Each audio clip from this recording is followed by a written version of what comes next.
Assalamualaikum warahmatullahi wabarakatuh.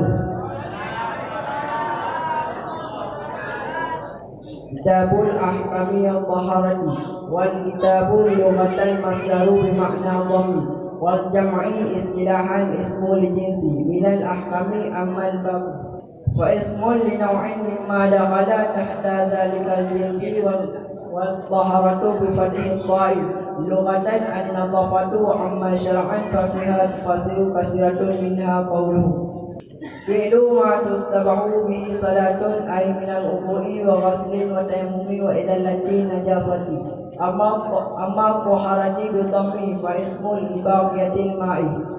Bermula ini itu kitab segala hukum taharah. Bermula kitab pada lafaz itu masdar dengan makna jampu dan musapat, dan pada istilah itu sebuah nama bagi satu jenis daripada segala hukum. Dan adapun bermula bab itu niscaya maka bermula dia bab itu sebuah nama bagi pembagian mimma daripada barang yang ditamang ianya barang pada di bawah demikian jenis. Dan bermula taharah dengan fathah ta pada lafaz itu bersih. Dan adapun bermula pada syarak itu niscaya maka sampai pada yang taharah itu beberapa penjelasan kasihan yang banyak. Sampai banyak penjelasan ulama fiqh perbuatan barang-barang yang memboleh dengannya barang akan solat. Artinya daripada wudu dan mano dan tayamum dan pergaduhan najis. Dan adapun bermula taharah dengan wudu muhadda itu niscaya maka bermula dengan taharah dengan wudu muhadda bagi ketinggalan air. Nanti kalau buka dalam kitabnya masalah musuti.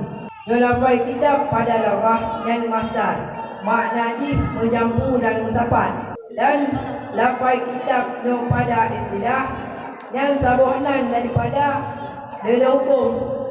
Kita pada istilah yang sabuhanan daripada dalam hukum. Jawab adalah sabuh nama yang dibagi daripada di bawah demikian jenis. Berarti jawab adalah jenis daripada hukum. Berarti kalau hukum nabab, ada bab nafasai. Kita baca taharah dengan kepada Allah yang makna kita baca taharah dengan kepada Allah yang bersih. Hukum mandang yang bersih yang gugur dengan taharah. Kita baca taharah pada syarak yang dalam tersebut dalam macam penjelasan apabila pada syarak kun ulama fiqh berarti pada syarak baca taharah but yang je terpukul semayang. Salah satunya iaitu berwudu dan tamanau dan tayamum dan pergaduhan najis. Kita baca dengan wudu muhadda dan bagi ketinggalan air. Arti yang kalau tak berwudu yang dengannya kita baca dengan taharah, kemudian dengan taharah. Kan? Kabeleh ya.